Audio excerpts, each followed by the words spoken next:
it looks like we're ready to start streaming. I'll let you know when we're live. Thank you.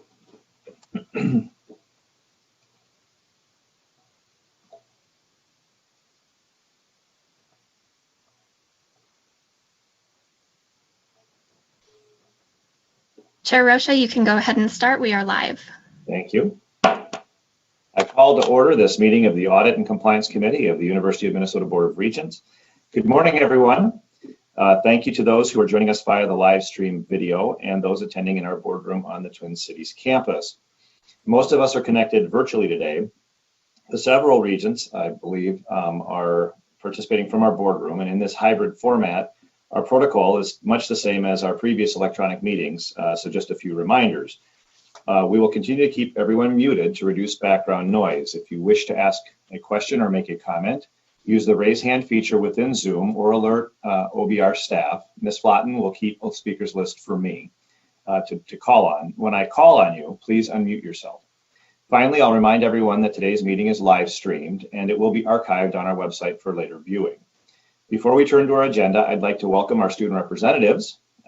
Welcome back to campus, and ask them to briefly introduce themselves. First, I will turn to Student Representative Karandi.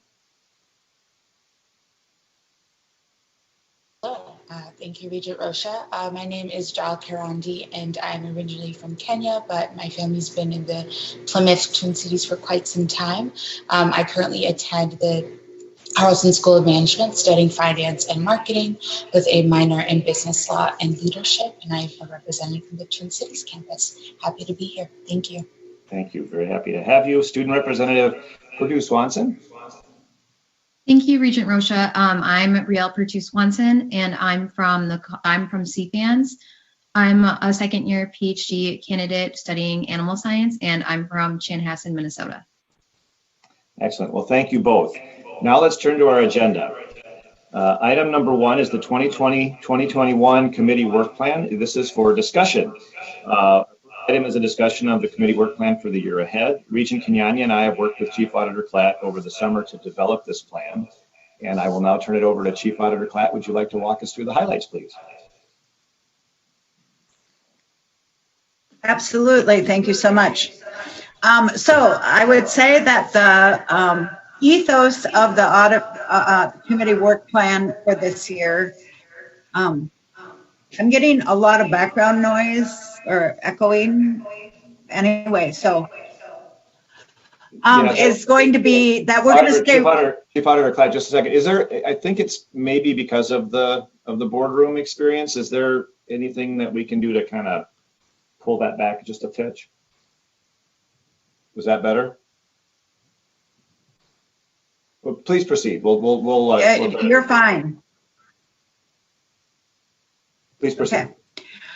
So the ethos of the work plan for this year is going to be one of flexibility and being responsive to emerging issues. So we have left ample time in the committee agenda to add items contemporaneously as we move forward through the year.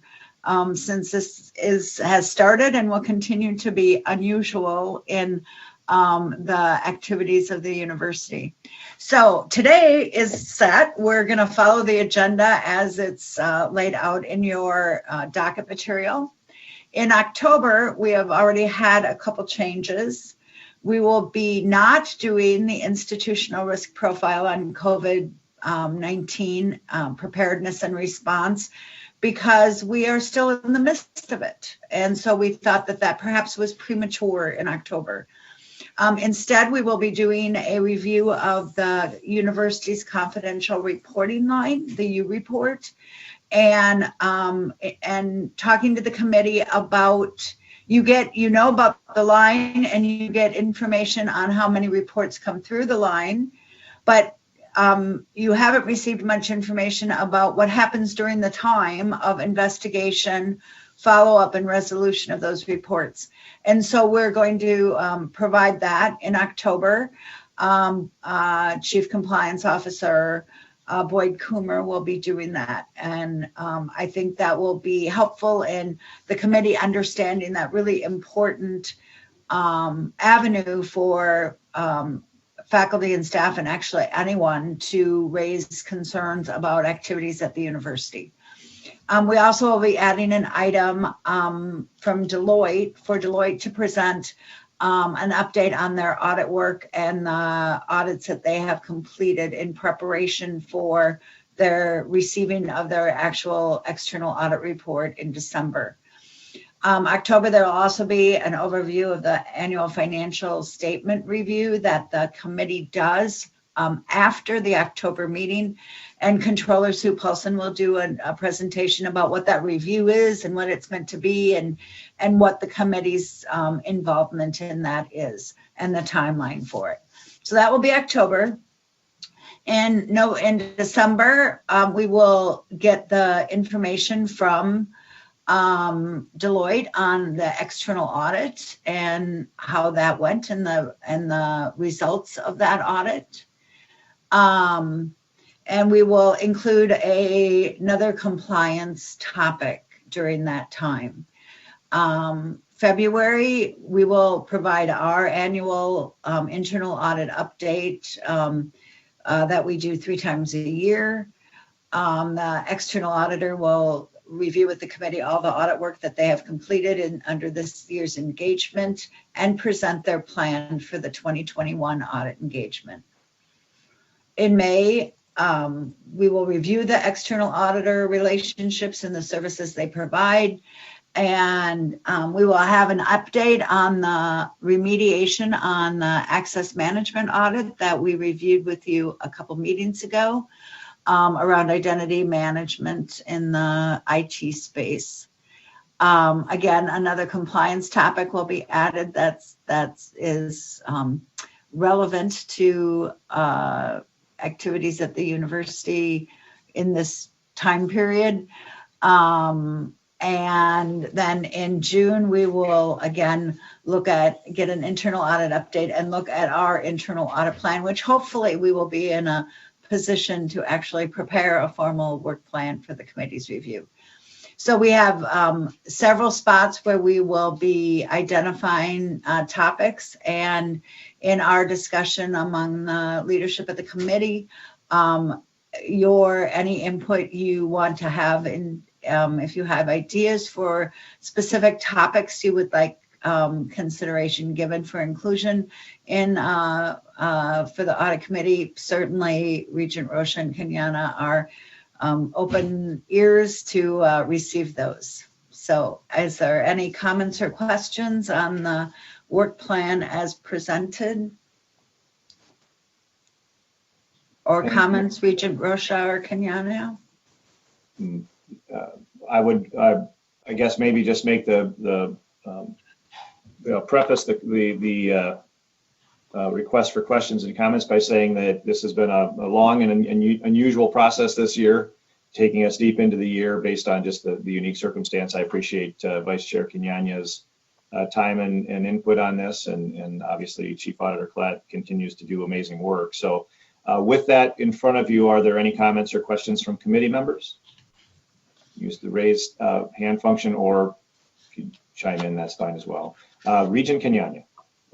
Mr. Chair, thank you. I think I just wanted to note that we did add a meeting this year. I think we all felt very strongly that, there's no meeting that's ended with us all being satisfied and through with our questions. And there's a lot of important topics that we have to compress. So I'm really happy that we will have one more meeting of the committee than in the past year. And I just wanted to note that. Thank you, Regent Kenyana. Excellent point. And with that, also being responsive to questions by members of the board about our capacity to adjust and respond to specific things that come up. Chief Auditor Klatt has done an amazing job of giving us that. I think you see that built throughout this process. And so while that may have always been the case, I think that it wasn't necessarily as clear as I think she's laid out here, that we do have the ability to respond to things. And if there's one thing the current environment has done, is taught us to be nimble and responsive as things come along. So we would certainly invite any member of this committee or any member of the board as a whole to raise questions with Regent Kenyanya and myself and Chief Auditor Klatt, and we will try to be as responsive. It may not fundamentally be an audit committee question, but we will help work with the triage on that and try to get those kinds of inquiries in the right place. Seeing no other hands at this point, thank you again, Chief Auditor Klatt. Ms. Flotten, do I miss anybody? Is anybody seeking to speak out of the boardroom?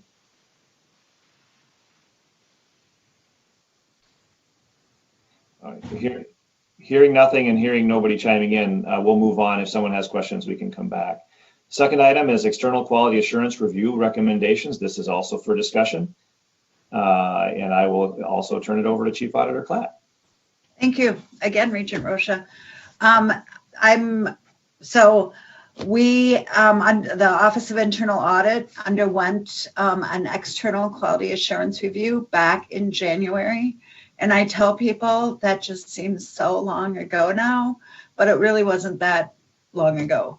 And so I wanted to take this opportunity to bring forward the results that came out of the recommendations that came out of that external quality assurance review, as well as items that during the course of completing our self-assessment as part of that review and the review itself, items that came out that warrant input from the committee in terms of how you would like us to proceed.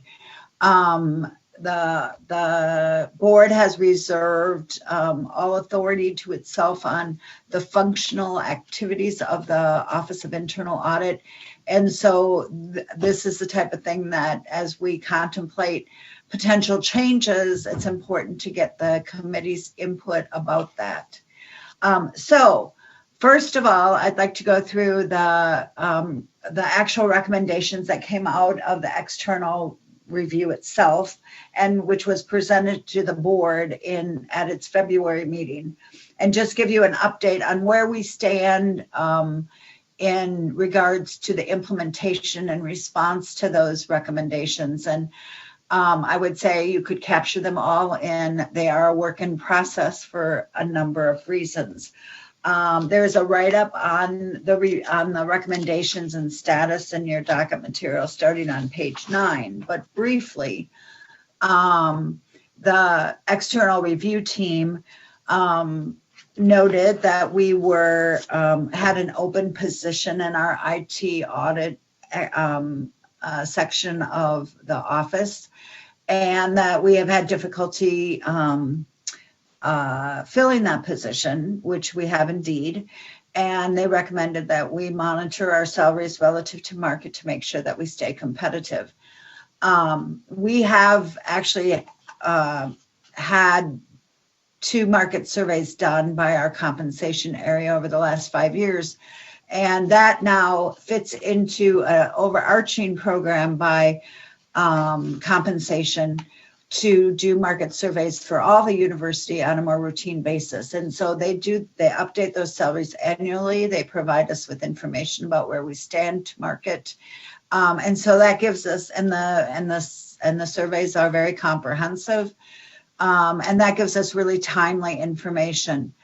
At this point, with the hiring freeze, we are actively out in the market trying to fill this position.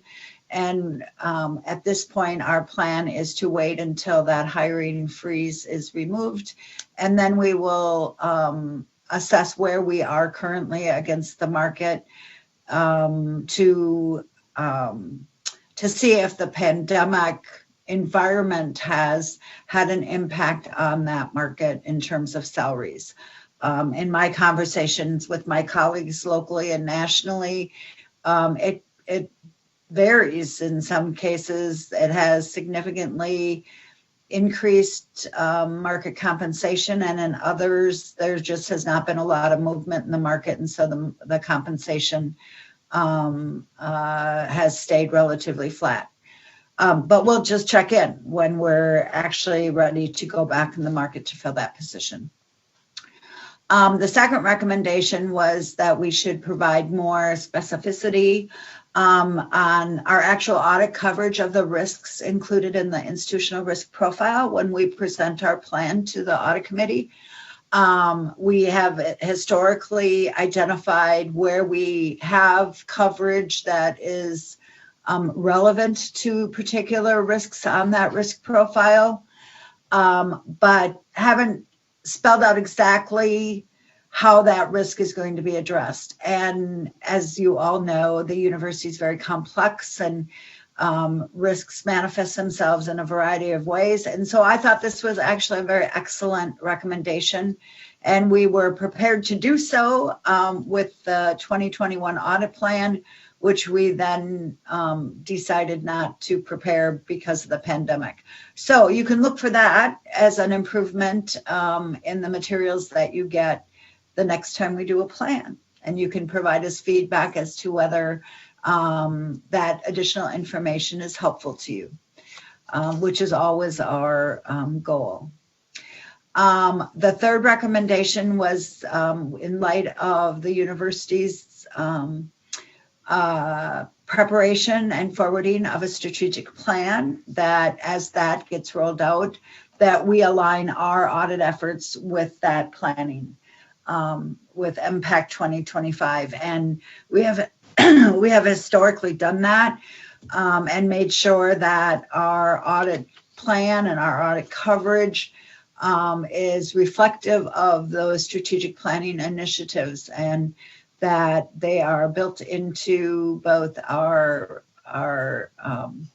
assessment of individual unit activities and specific coverage of strategic initiatives that individual units or areas undertake, that those become addressed within audit activities. So again, I think that as a going forward, we'll just take care of as we would have done in the past. Any questions on the actual external review recommendations before I move into the other items where I actually do need your input? Chief Auditor Klatt, I'm not seeing any hands. Excuse me, Mr. Chair. There I see Regent Powell's Regent hand. Swigum. Oh, Regent Swigum, and then Regent Powell. Well, I'll let Regent Powell go first, and then I can jump in. Regent Powell, Regent Swigum, you.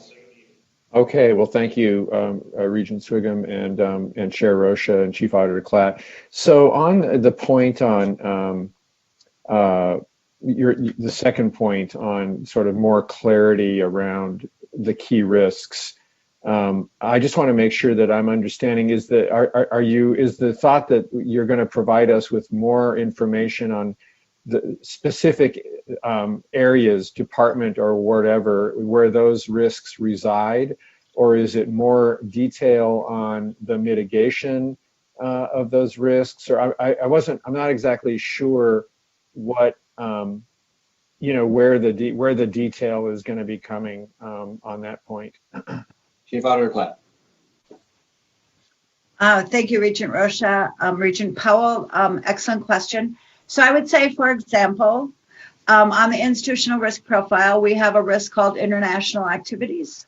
Okay. So we recently did an audit about foreign scholars, but it could be study abroad. It could be international research. It could be whatever. So to provide more information about what about international activities are we going to actually address in the audit plan. So it's actually to just provide more detail about the contextual area of our audit work. Does that make sense? That does. That's very helpful clarification. Thank you. Okay. Thank you, Regent Powell. Regent Swigum. Mr. Chairman, thank you. Auditor Klatt, if I could, I'd like to ask a question about the market studies that were done for our staffing, for our personnel. It just seemed to me that there was not a consistency there with the market study. At one point, we got the study that said that we were 30% below our compensation for comparable market. And then 3 or 4 sentences later, it said that we're very comparable with the legislative auditors' salaries. So help me help me work through a 30% less than the market, yet we're comparable, maybe even a little higher than the Jim Noble's legislative auditor salaries. Chief Auditor Klatt. Regent Rocha, Regent Sviggum. We are, historically, we've been 30% below market. A couple of years ago, the administration provided additional resources to bring our salaries closer to market. We always intend to be under market for a variety of reasons, and we try to make that be about 15% below market. Because there's just some additional benefits to working at the University of Minnesota that, as an auditor, that perhaps aren't available to other employers, such as we don't do much travel, where other auditors might travel significantly, and employers pay a premium for that. So we intend to be below market. So 15% is our goal. 30% starts to make us think we're just not going to be competitive in the marketplace. So when we benchmarked to the OLA, which we did after the last time we talked about this, that had already been built into that. And so our salaries were very, very comparable. On some positions, the legislative auditor's office paid more than we did. On others, we paid slightly more. But generally speaking, they were both in the ballpark.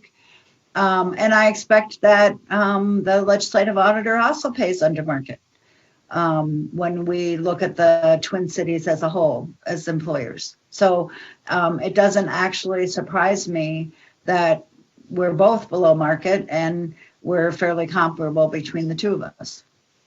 Regent Sviggum, follow-up? Following up, Chief Auditor Klatt, then the market must be compared to the private sector market, not just to a public market. Is that correct? Yes, indeed. That is absolutely correct. It is all employers in the Twin Cities area.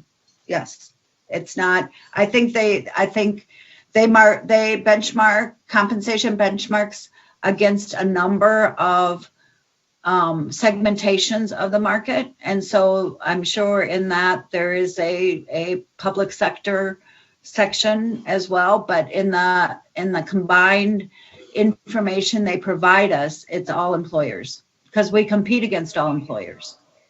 So, Mr. Chairman, not to delay or take further time, but I think the bottom line then is, Chief Auditor Klatt, that we probably are very competitive in regards to at least public sector reimbursement, public sector salaries, even though we lag behind the private sector. I think that's a fair assessment, but we compete. When we go out in the marketplace, we are competing against those other employers as well. Thank you. And our staff is also recruited by those other employers as well. Thank you, Mr. Chairman. Thank you, Regent Sviggum. And to put a finer point on his very good questions, we sort of interchangeably use the term salary and compensation when I see compensation as a broader category of benefits and so on. Chief Auditor Klatt, can you just clarify that when we're talking about these comparisons, we're talking total compensation package, or are we talking solely salary? I believe we get information on both. And so from that standpoint, are you saying that our standing among public employers and private employers, the percentages are the same, whether it's salary only or whether it's the benefits package, or if you include benefits, does that shift does that improve where we are against private employers, or does it have no impact? I don't think it makes a big impact. Yeah, I don't. The nature of the non-salary compensation can vary, but the dollar impact of that in terms of total compensation generally evens out.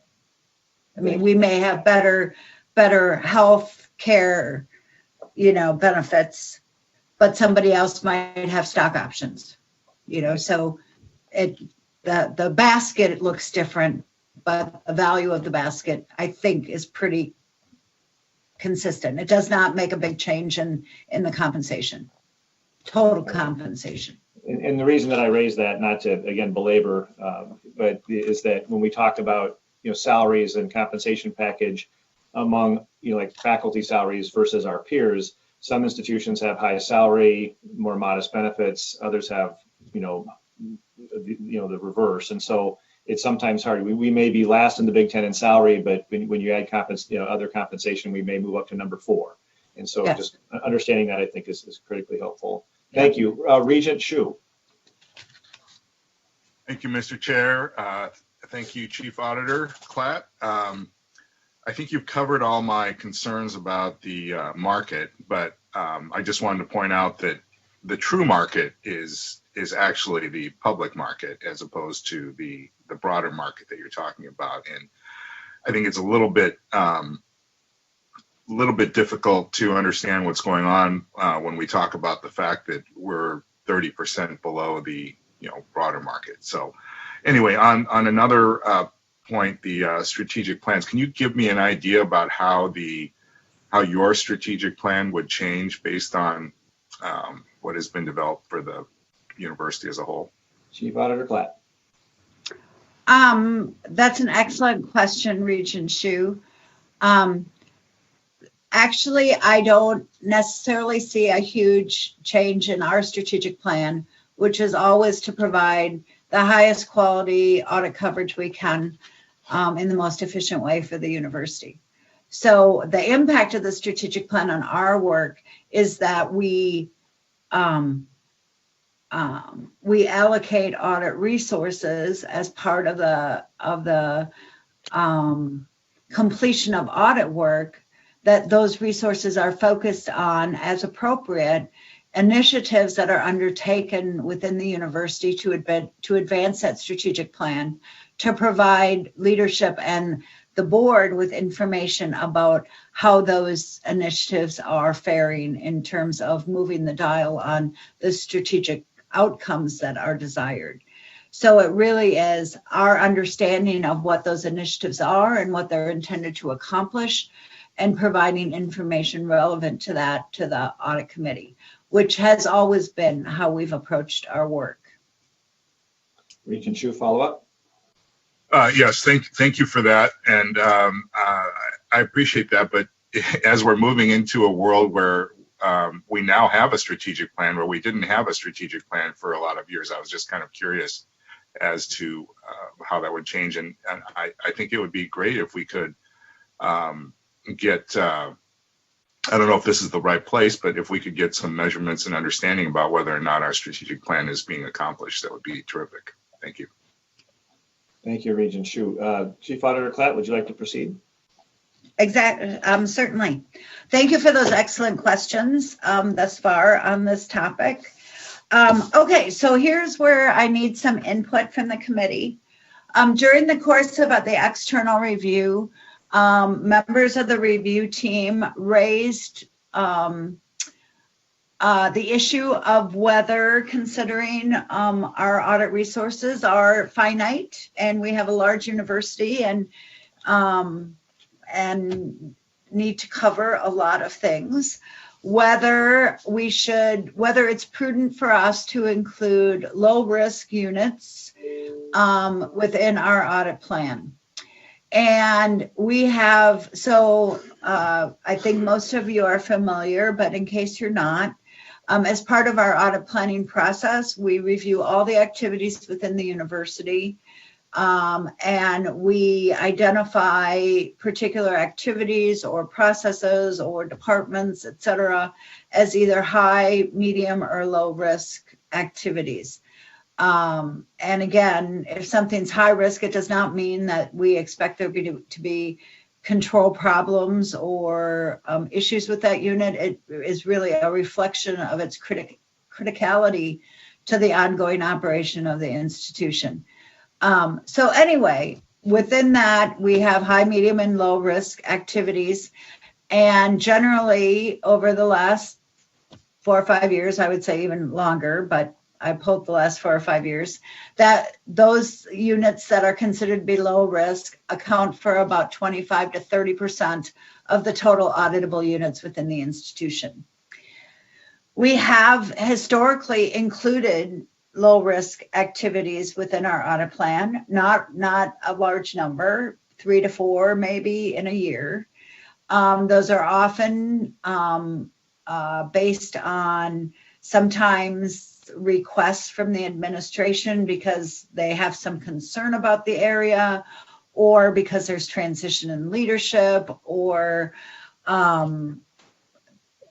for any number of reasons, or because in our own risk assessment of that unit, we believe there would be value in providing audit coverage. I will say, when I review the plan that I bring forward to you with my management team as they prepare it, I do personally challenge the inclusion of the low risk activities in the plan. Again, because there's other things we could spend that time on.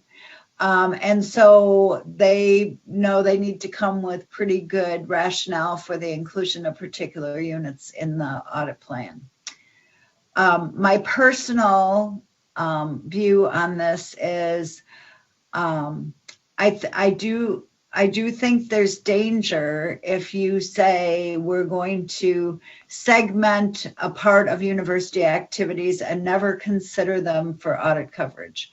I think that sends a message to the university community. I think inclusion in the audit plan should always be a possibility. And it does provide a deterrent effect that, faculty and staff know, hey, we could get audited at some point in time. But having said that, you can talk to, I would say, 100 auditors, and 70 will say they include low risk, 30% will say they don't. So, I mean, there isn't a professional dictate about this in any way. So really, I'm interested in what your preference is, because if you agree that we should just devote our resources to higher risk activities, we can certainly change our current practice. But I do have to say, I personally think there's some tangible and intangible risk in doing that. So, comments, reflection, response, reaction. I'm open ears. Ms. Flatten, I have Regent Davenport and followed by Regent Powell. Regent Davenport, please. Thank you, Chair Rocha. I will just be quick and echo the support for inclusion of some lower risk items annually. Thank you. Thank you, Regent Davenport. Regent Powell. Well, thank you, Chair Rocha, and I'll just also agree that we can't really give smaller or lower risk groups a complete pass, so they have to be included in some way. The question for the Chief Auditor is, so you're saying 25 to 30% of the units are considered low risk. I mean, what percentage of the resource is dedicated to these audits? I mean, would it be roughly the same, or because those are smaller and less complicated units, is it a significantly smaller part of the resource? I mean, I'm just trying to get a sense for how much. And I guess the question is, it does seem at 25 to 30%, that seems on the surface high. And is there a better number maybe that would benchmark better for how many of these we should be doing? Should it be 10 or 15%? I mean, I know it's a judgment call, but maybe the Chief Auditor can comment on those points. Chief Auditor Clapp. Absolutely, Regent Rocha, Chair Powell, or Regent Powell, those are excellent questions. So first, on the number, the 25 to 30% of the auditable units, that's not the percentage of our audit resource that it consumes. It's just the percentage of how many units are considered low risk. Normally, if you did this in a private enterprise, you would see a bell-shaped curve generally. But in higher education, it has more than the average low risk units just because of the nature of some of our work. And so we're not uncommon in the number of low risk activities. In terms of our audit plan, you're right. These audits generally are, one, they're done with far less frequency. Our high risk units, we try to see every 3 years or so. In the case of low risk units, we say 10 years to never. And some will be never. Some have never had audit coverage and they won't. So the frequency of the review is less. And the amount of time it takes us to audit them is less as well. And so the commitment of the resource, by far,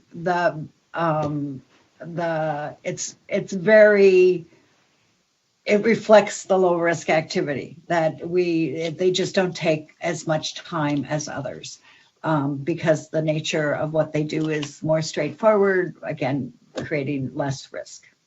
Regent Paul, follow-up? No follow-up. Thank you. Thank you. Regent Hsu. Thank you, Mr. Chair, Chief Auditor.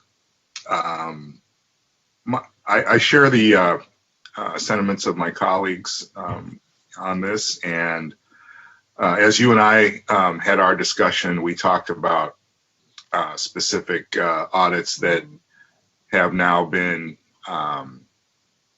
gone through several administrations without being re-audited yet again.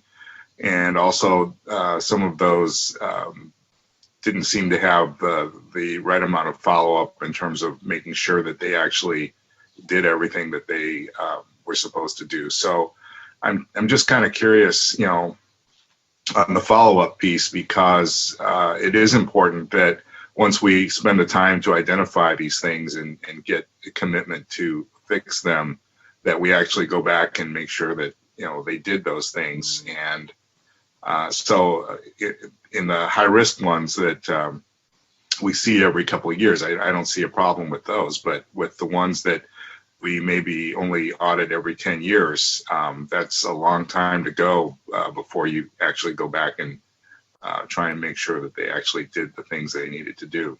So I'm just kind of concerned about the ones that we never audit, obviously, but then the ones that we audit and then don't come back to for another decade. I think there's a lot of opportunity there for things to go wrong, and I think that should be a concern for us. Chief Auditor Klatt, a response?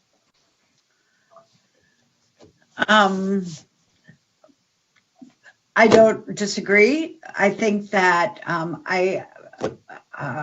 when we audit those units and we have essential recommendations that come out of those audits, we in fact do follow up and make sure that they have been appropriately attended to.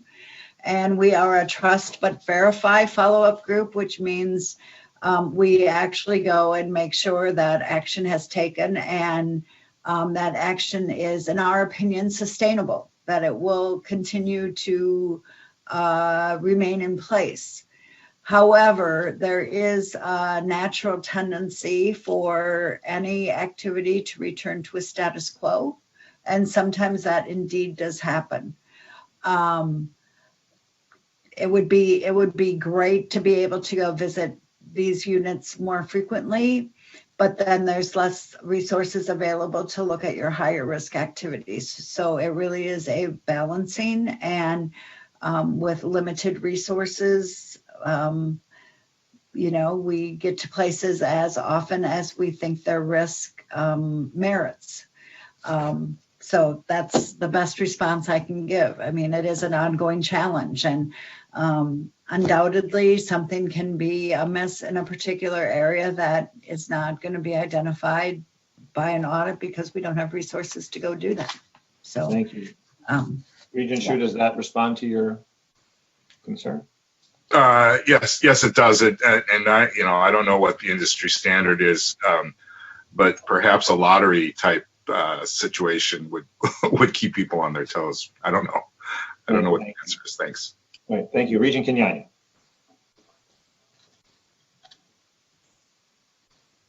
I didn't know if that was a motion from Regent Hsu for the lottery system. But no, I'll be quick. I just wanted to agree with my colleagues and echo my desire to see even the low risk units being audited. And as Chief Auditor Klatt said, the low risk nature of it would be reflected in the frequency or lack thereof of the audits. And to your point about just the fact that it's there is a deterrent in and of itself. So I agree with my colleagues on that. Thank you. Thank you. And Chief Auditor Klatt, I don't know that you were expecting any sort of, formal motion with an objective percentage or otherwise, but we can have this conversation. I'll work with Vice Chair Kenyanya and other members of the committee to understand these questions, and then we'll talk about how you would want to frame it going forward, how you would want to announce what you're doing going forward, how it maximizes accountability and so on. But this is a very helpful presentation. Thank you. Ms. Blatten, I don't see any other hands. Anyone in the boardroom that has questions or comments? No, sir. Thank you. All right, with that, we'll move on to the third item. Is that Chief Auditor Klatt? We still more on this one? Oh, I'm sorry. My mistake. I will turn it back over to you. Okay. The last area. So in terms of the follow-up, or low risk units, I got the sense of the committee's preference, and that's great. From my point of view, I don't need much else than that, Regent Rocha. So, okay. So on the a third area that came up in our external review was the issue of consulting engagements. And this was an area that our self-assessment identified as being not in compliance because the standards, there are two sets of standards that we are obligated to comply with. One group covers assurance engagements and one group covers consulting engagements. And a standard, an overarching standard says that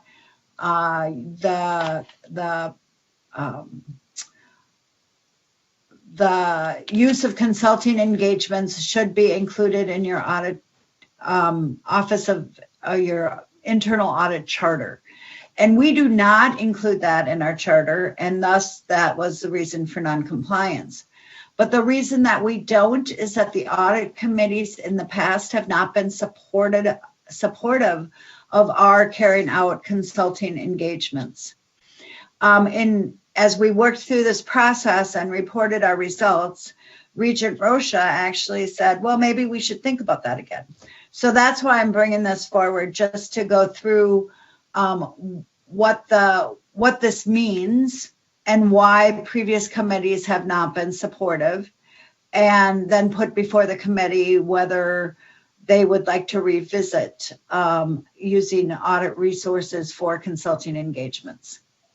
So the primary difference between assurance engagements, which is what we do virtually solely, and consulting engagements is who sets the scope of work. And in the case of assurance, it's the auditor who sets the scope of work. In consulting, it's the client who selects the scope of work. So somebody would come to me and say, we'd like your staff to review XYZ, doing A, B, and C to do so. And we would say, sure. And basically, we just give resources to carry out that work. The second primary difference is who gets the results of that engagement. In the case of assurance, the results go up to the chain of command, up to and including the governing board. In the case of consulting engagements, the results of the engagement are only communicated to the client. So it does not get further distribution unless the client requests that. And then the last major difference is whether follow-up is performed. In the case of assurance work, follow-up is required and reporting of the results is required. In the case of consulting, there is no follow-up unless requested by the client. And again, the results of any follow-up that would be done would be reported only to the client. So in our discussion previously with audit committees, which began back in the early 2000s when these consulting engagements, when that was the whole rage and everybody wanted to do them, started. And then Enron happened, and then consulting fell out of favor by auditors. But nevertheless, so we looked at it back in 2000 and maybe 2 or 3 other times previously. But previous audit committees have not been supported because they had a preference that the audit resources ought to be devoted to audit work that gets reported and followed up to including the Board of Regents. And that if units had the need for consulting services, there were other resources available to them to get that work done. So with that brief overview, and there was further information in your docket material, I would just like to pose the question as to whether the audit committee has any initial reaction to this, would like us to do any further assessment around this, provide any additional information to the committee, or if you are satisfied with the current approach that we take in devoting our audit resources solely to assurance activities. Thank you, Chief Auditor Clapp. Before opening the floor, could you mentioned just at the tail end that there are other resources available to units that would potentially seek consulting services. What would those resources be? Going out to the marketplace to buy them. And in your experience, is that something that there are resources available? I mean, do they have the financial capacity to do that, or would they have to come back sort of centrally to get those additional resources? I think that would depend on the unit. I mean, the university hires a lot of consultants. Okay. Thank you. All right, I will open it to the floor. I've got Regent Hsu and then Regent Davenport. Thank you, Mr. Chair. Thank you, Chief Auditor. I think obviously we just had a discussion about the lack of resources, but also, as you mentioned, we do spend a significant amount of money, and I want to say it's probably north of $100 million on consulting services. And maybe it's something, well, one thing you didn't mention about our own internal consulting services is how that would be paid for. Because if we are paying third parties to come in and do work, those are probably, more expensive than we could provide internally. And I would think that we do have a lot of inconsistency inside our very siloed university. So I think maybe it's something that could be looked at in terms of there could be some high value added consulting type work that could be done by your staff or internal staff. And I'd be interested in hearing more. Thank you. Thank you, Regent Hsu. I will turn to Regent Davenport. Thank you, Chair Rocha. My questions were in line with the ones already asked. My thinking is one, confirming the need for consistency, and second, related to capacity. And I don't know where you get a balance of audit staff with the capacity, unless it's maybe considered same as soft dollars, that if there's, I would guess the divisions are paying for those services. But I think the consistency and the reportability, the follow-up is concern for me, that if I have a question and want it pursued, I think there's merit in having it be part of the bigger picture. So I'm not sure exactly where, but I think I'm looking at the consistency and the cost, and how do we look at audit within your unit. Chief Auditor Clapp, do you have a response?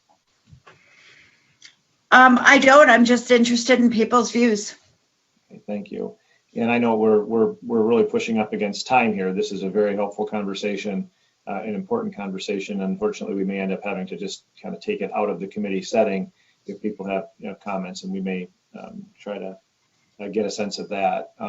Ms. Flott, anybody in the boardroom seeking to ask questions or make comments? No, but I did see Regent Powell waving his hand. I think he may wish to be recognized. Thank you. I will turn to Regent Powell.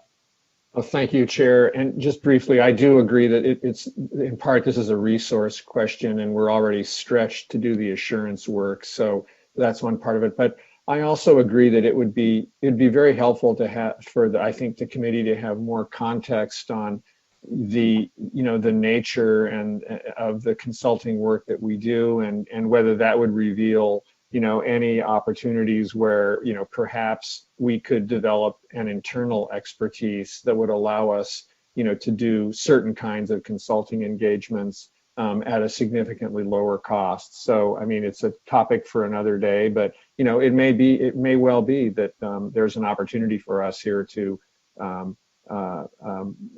do this work more efficiently than through third parties.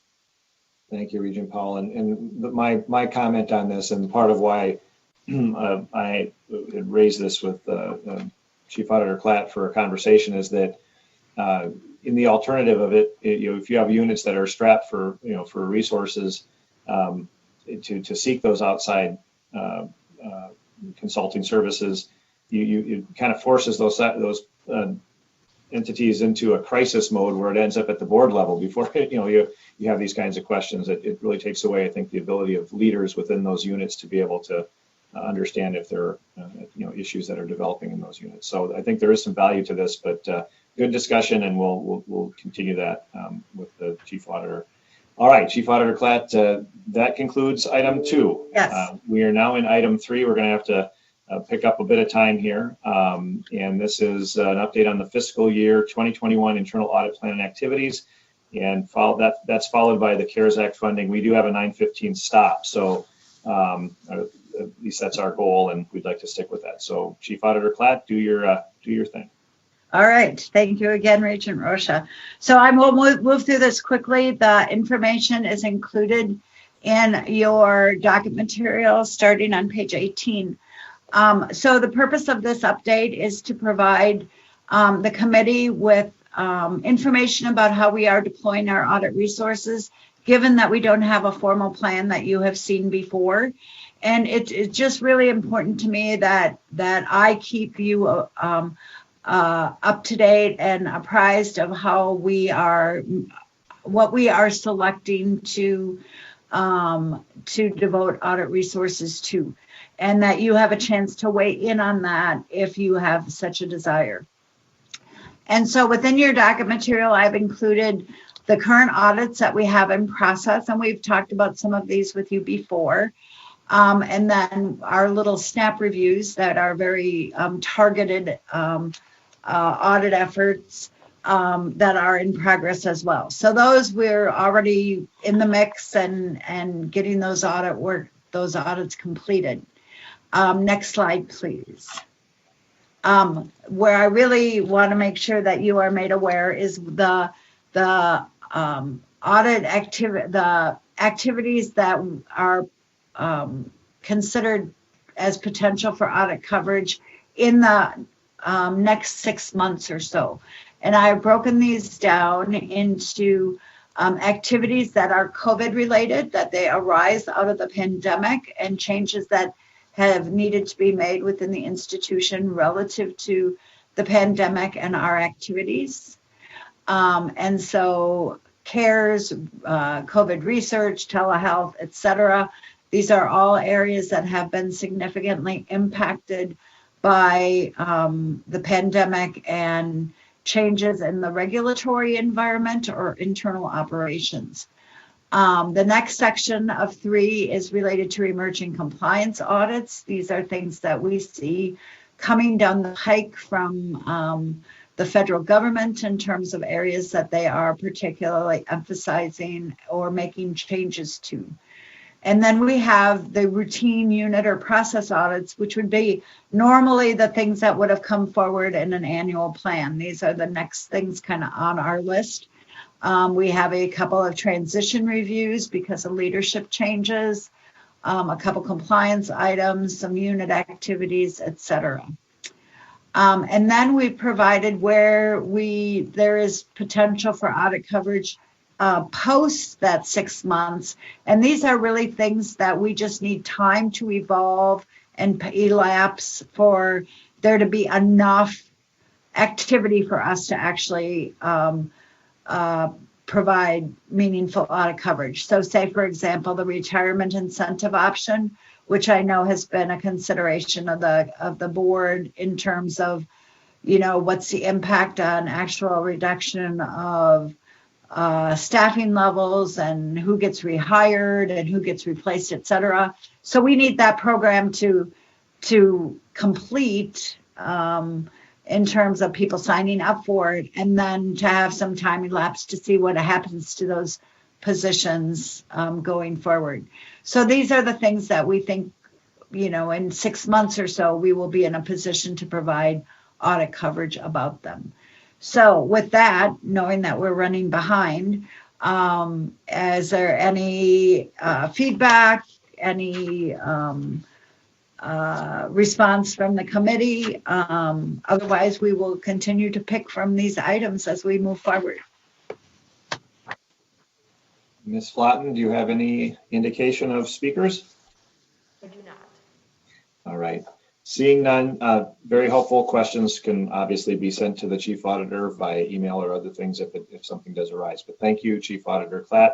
This puts us back on track a bit here. We're going to go to item number 4, the CARES Act funding overview. This is for discussion. We'll hear from Controller Sue Paulson on the university's use of funding from the Federal CARES Act. Controller Paulson, welcome to the committee, and the floor is yours. Thank you. Good morning, Chair Rocha, committee members. Next slide, please. As you know, the CARES Act provided funds to federal agencies for broader distribution across the country. Federal agencies serve many different purposes. They have different stakeholder groups, and different priorities and programs exist across the different federal agencies. And that variety really translates into different CARES Act implementations, methodologies, and requirements among the different federal agencies. Initially, information was coming out pretty fast and furious from many of the federal agencies without a lot of details. And as an institution, we did determine early on that we would need to be able to act quickly, and formed an oversight group because we'd be needing to make decisions on information that was being released on a daily basis and then updated on a daily basis via frequently asked question posts. Many federal agencies started having real-time webinars, and then several professional organizations also stepped up and started developing webinars around the CARES Act funding, as well as a listserv conversation. So the key point here is really, initially, as an institution, like many like many other institutions across the nation, a good amount of our time initially was just spent understanding what was available and the details around the different implementations across the federal agencies. Initially, the federal agency's primary priority was to just get the funds out. And a lot of the details around reporting, documentation flowed out after the funding push throughout the summer. Throughout the summer, and I know that's my cuckoo clock. I'm so sorry. Throughout the summer and continued into the fall. We are still getting some details around reporting from the different federal agencies into the fall here. Next slide, please. The next couple of slides really pertain to the Department of Education's implementation known as the Higher Education Emergency Relief Funds, or HERF. To date, this is the largest bucket of CARES funds received by the University of Minnesota. At the May and June board meeting, President Garrett Gable shared the university's principles for allocating the federal CARES Act funds for the student portion as well as the institutional portion. Just as a friendly reminder, it should be noted that the U.S. Department of Education did not make a separate allocation to Rochester campus, since it shares a federal financial aid school code with the Twin Cities campus. However, the Rochester students were counted in the original distribution to the Twin Cities. Using the same formula that the federal government used in allocating the funds, we also allocated $683,611 from Twin Cities allocation to Rochester. Next slide, please. In addition, let's start with the student awards. For the student portion, as a system and in consultation with each campus, we developed a core standard application that students access from each campus's one-stop page, planned the logistics and the initial and follow-up communications that went out to students, and created or plugged into existing business processes related to tracking those awards, paying students, and drawing funds from the Department of Education. As an oversight group, we had regular check-ins with the various campuses in the spring and into the summer. And as you can see here, the majority of the student portion has been awarded. I am happy to report I went out there on Tuesday to check in up to see where we were, and UMD's numbers have moved, and they have awarded 98.9% of their student awards. The funds are drawn from the Department of Education as the awards are made to students. Next slide, please. For the institutional portion, as a system and in consultation with each campus, we also developed a consistent plan for the institutional portion. As shared at the June Board of Regents meeting, President Gable recommended that the institutional portion be utilized pursuant to a comprehensive plan for each campus that met the intent of the CARES Act. Development and management of the campus plans was coordinated by the University Budget Office to ensure consistent application of the principles for use of the one-time federal institutional CARES funds. The university adopted a methodology put forth by NACUBO, the National Association of College and University Business Officers, excuse me, which focused on foregone revenue. The methodology is consistent with the Department of Education regulations and guidance and the President's principles for use of the one-time funds. So full 17.7 million was drawn prior to June 30th, and the units that incurred the foregone revenue related to refunds to students are the same units that received the actual CARES funds. It is important to note that the refunds to students does exceed the 17.7 million in the institutional CARES funds. Next slide, please. Looking at the targeted portions, the Department of Education required that institutions use those funds to either provide more awards to students as institutional funds or a combination. University of Morris received the Strengthening Native American Serving Non-Tribal Institutions, and Morris chose to use the funds as institutional funds. And as shown here, we drew and fully allocated those funds to Morris prior to June 30th. For the University of Minnesota Twin Cities, we did receive a Strengthening Asian American and Native American Pacific Islander Serving Institution Award. Here again, I am happy to note that since we created these slides, I did receive an update on how we will be using these funds. And these funds will be used to give student awards, and we'll be leveraging the one-stop forms and requesting applicable students to apply. And we expect awards to be issued soon related to this targeted pot of CARES Act funds. Next slide, please. The next two slides cover CARES Act funds that the university has received or expects to receive from other federal agencies or as a subrecipient. Let's start with Department of Health and Human Services. We have 4 clinics that qualify for phase 1 or the general allocation. We expect about 883,000. We've submitted an application as an institution and the certification, and we're waiting distribution from HHS. It's our understanding that Health and Human Services is very overwhelmed. They have a lot of pending applicants, and the delay is not a reflection of our application. The institution plans to apply these funds as foregone revenue and distribute the funds proportionately to the 4 clinics listed in the slide deck here. It is also worthy to point out here that the 4 clinics estimate a $3.4 million loss in the months of March and April. So the $883,000 that we will be splitting between them really doesn't come super close to filling the bucket of the revenue loss.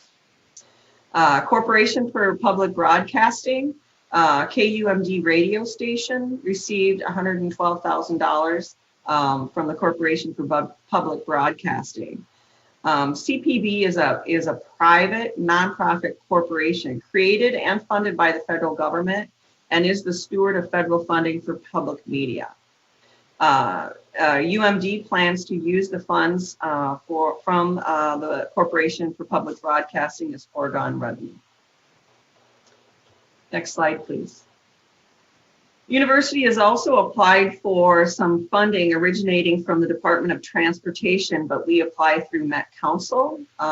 We've submitted an application for approximately $1 million, and we're waiting on distribution. The use of these funds can be used for PPE, cleaning supplies for buses, bus stops, and transit service contracts. Parking and Services plans to use the funds to pay for the costs of PPE, cleaning supplies, transit service contracts, etc., and spread that across FY20 and 21.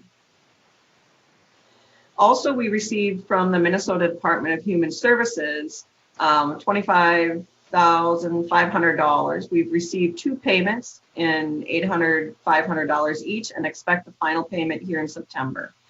We're still working with the University of Minnesota Child Care Development Center on how those funds will be used, whether they'll be applicable to PPE or costs to implement the state and federal public health guidance, or it'll be related to foregone revenue.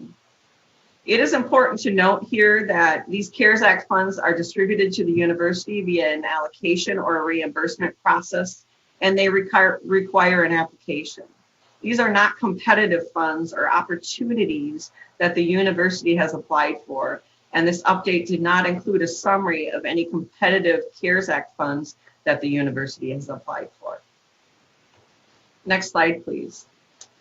As I previously mentioned, we realized early on that key decisions would need to be made for the system. An oversight group was put in place to serve as a path for escalation and management of these decisions.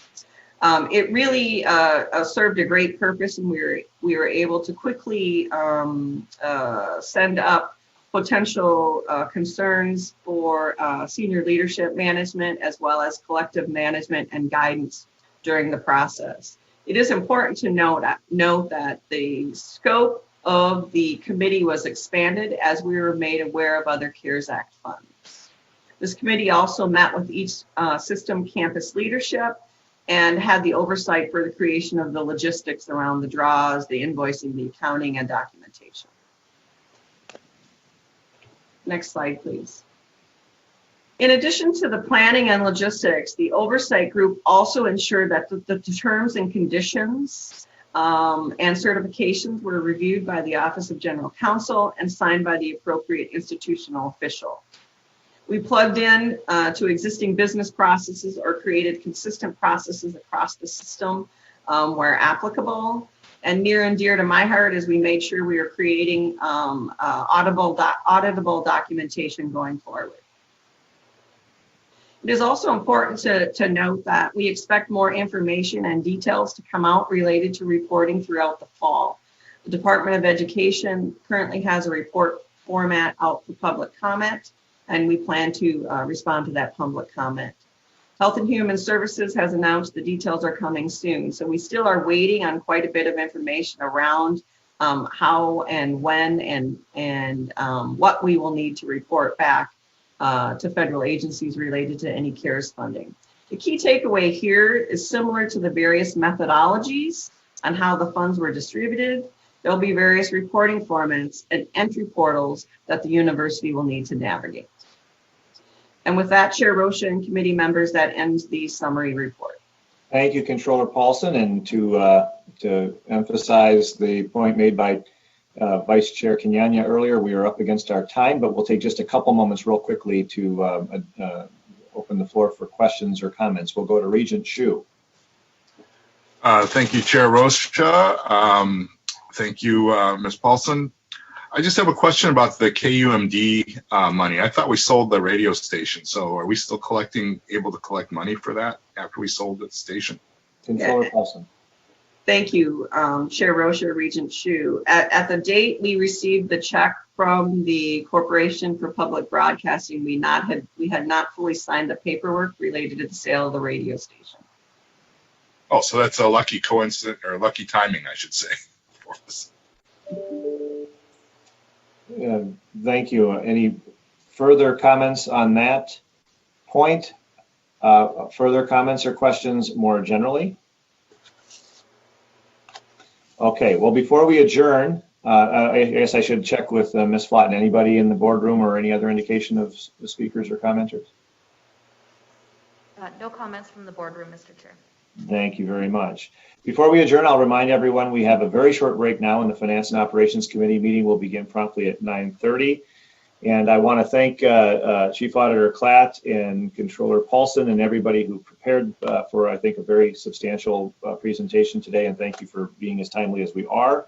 Being no additional business before the committee, is there a motion to adjourn? So moved. I hear a motion and second. All in favor? Aye. We are adjourned. Thank you.